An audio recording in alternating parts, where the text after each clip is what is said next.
कहीं और जोड़ दी, पहले सड़क बन रही है, फिर पाइपलाइन डल रही है। ऐसा पूरा का पूरा दिल्ली में कहाँ 9 मीटर डायमीटर की सीवर लाइन चाहिए कि उससे बड़ी चाहिए। लोग परेशान हैं, ना ऐसी कोई प्लानिंग हुई कि 100 साल की विजन के साथ में दिल्ली को डेवलप किया जाता।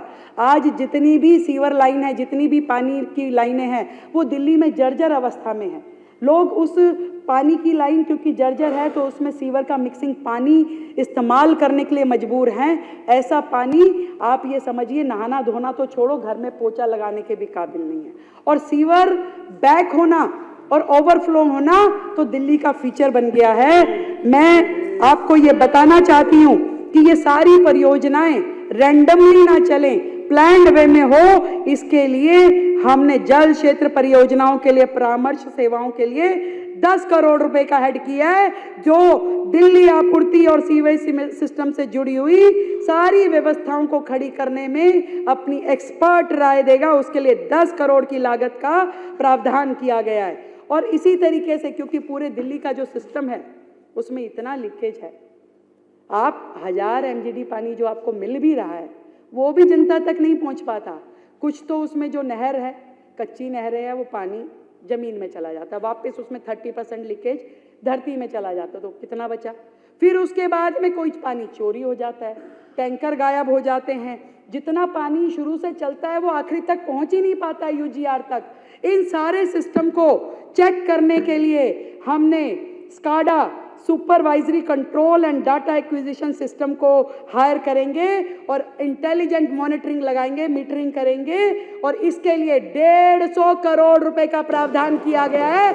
दिल्ली में अब पानी की चोरी बर्दाश्त नहीं की जाएगी। 150 करोड़ इस हैंड में रहेंगे, इंटेलिजेंट मीटर लगेंगे, कितना पानी भेजा गया, कितना आखिरी डेस्टिनेशन तक पहुंचा। केवल बातें होती रही, दिल्ली में काम करने का प्रयास ही नहीं किया, दिल्ली को उलझा के रखा। आज आप खाली भाजपा विधायकों की बात मत करो, विपक्ष में भी जो पहले पक्ष में होते थे विधायक कहते हैं हमारे यहाँ की लाइनें, हमारे यहाँ का सीवर, हमारे यहाँ की बुरी हालत। सर, सीवेज ट्रीटमेंट प्लांट्स को कभी काम कर किया ही नहीं गया, कभी उस पर खर्चा हुआ ही नहीं। कैसे यमुना साफ होती? वो सारे के सारे नाले जब गंदे होकर के यमुना में गिरेंगे, अध्यक्ष जी कैसे यमुना साफ होगी? इनकी मंशा ही नहीं थी। केंद्र ने पैसे दिए, बर्बाद कर दिए, बाकी जगहों से जो असिस्टेंस मिला बर्बाद कर दिया, कस्में खाई यमुना साफ करूंगा, परंतु नहीं किया। आज हमने अपने बजट में 500 करोड़ रुपए की लागत से सीवेज ट्रीटमेंट प्लांट की मरम्मत और विकास के लिए रखे हैं। 500 करोड़ रुपए, 250 करोड़ की लागत से पुरानी सीवर लाइनों को बदलने के लिए रखे हैं। 250 करोड़ रुपए हमने वाटर ट्रीटमेंट प्लांट्स के लिए रखे हैं। हमने इस पूरी पानी की व्यवस्था को, सीवेज सिस्टम को सुधारने के लिए सुपर सकर मशीनें पहले दिन सरकार के बनते ही सबसे पहले आते ही ऑर्डर किया। अभी वर्तमान में सीवर सुपर सकर मशीनें केवल 2 हैं। पहले दिन आते ही PWD मिनिस्टर यहाँ बैठे हैं, हमारे जल बोर्ड के मिनिस्टर यहाँ बैठे हैं, 31 सुपर सकर मशीन पहले दिन ही किराए पे लाने के लिए ऑर्डर दे दिया गया था। और भी जितनी जरूरत है मंगाई जाएंगी। 20 करोड़ रुपए हमने इस हेड में रखे हैं। इसके अलावा वजीराबाद ट्रंक सीवर लाइन के रेनोवेशन के लिए 10 करोड़ रुपए का हेड रखा है। जितने भी दिल्ली में गंदे नालों में जो जल रोकने के लिए, उनका उपचार करने के लिए ड्रेन्स की टैपिंग करने की परियोजना चलाई जाएगी, उसमें 250 करोड़ रुपए का फंड रखा है। CLC ड्रेन की मरम्मत करने के लिए 50 करोड़ का फंड, जल आपूर्ति से वंचित जो एरिया है वहां जल आपूर्ति करने के लिए 50 करोड़ का फंड, नजफगढ़ ड्रेन में जो परिवर्तन करने, उसको रेनोवेट करने के लिए 200 करोड़ का फंड रखा गया है। ये सारे अलग अलग हेड में, ये सब पानी का है, सीवर का है, आप चिंता मत करिए। पानी सीवर अब समस्या नहीं रहेगा कुछ समय के बाद, जब ये सारे काम आप लोग इम्प्लीमेंट करा लेंगे। वाटर लॉस को रोकने के लिए और एफिशिएंसी बढ़ाने के लिए 200 करोड़ की राशि से जो हरियाणा से मुनक नहर खुले में आती है, जिसका 30-35% पानी लॉस हो जाता है, उस ओपन कनाल को पाइपलाइन में कन्वर्ट किया जाएगा। पाइपलाइन के माध्यम से आएगा ताकि ना चोरी हो ना लीकेज हो। ये काम, ये 9000 करोड़ के काम बता रही हूँ अध्यक्ष जी मैं। जल संकट से निपटने के लिए हमने 100 करोड़ की लागत से नए बोरवेल और रेनी वेल्स को स्थापित करेंगे।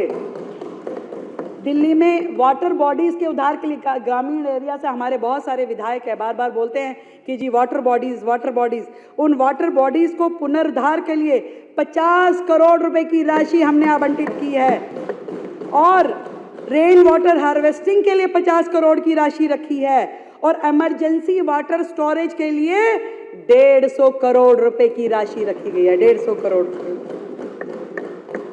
पहले सरकारें पड़ोसी राज्यों को कोसती रहती थी, लड़ती रहती थी, ये है। हम अपनी सरकार के माध्यम से पड़ोसी राज्यों से भी बात करेंगे जो ये गैप पानी का है, इसमें हमें वो मदद करें और उन सब के लिए हमने इसीलिए इमरजेंसी वाटर स्टोरेज का जो प्लानिंग है उसको किया है ताकि वो पानी दे तो उनको लाने की व्यवस्था बन जाए। अध्यक्ष महोदय, जिस दिन दिल्ली चुनाव का परिणाम आया था उसी दिन प्रधानमंत्री जी ने घोषणा की थी कि संकल्प पत्र में यमुना जी को साफ करने का वायदा दिल्ली सरकार के लिए सबसे पहली प्राथमिकता होगी। यमुना को साफ करना हमारी पहली प्राथमिकता है। दिल्ली जो कभी यमुना के निर्मल जल से संचित होती थी, आज जल संकट, सीवेज के बहाव और प्रदूषित जलाशयों से जूझ रही है। सारे सीवेज जब आपके नाले वहां जाके गिरेंगे और आपका कोई प्रयास ही नहीं होगा यमुना को साफ करने का, तो यमुना साफ होगी कैसे? केवल झूठे वायदे, झूठी कस्में पिछली सरकारों ने खाई और पिछली सरकारों की उदासीनता ने दिल्ली की ना तो प्यास बुझाई, ना जल संकट को समाधान किया और यमुना जी को भी नाले के रूप में बना दिया गया। पर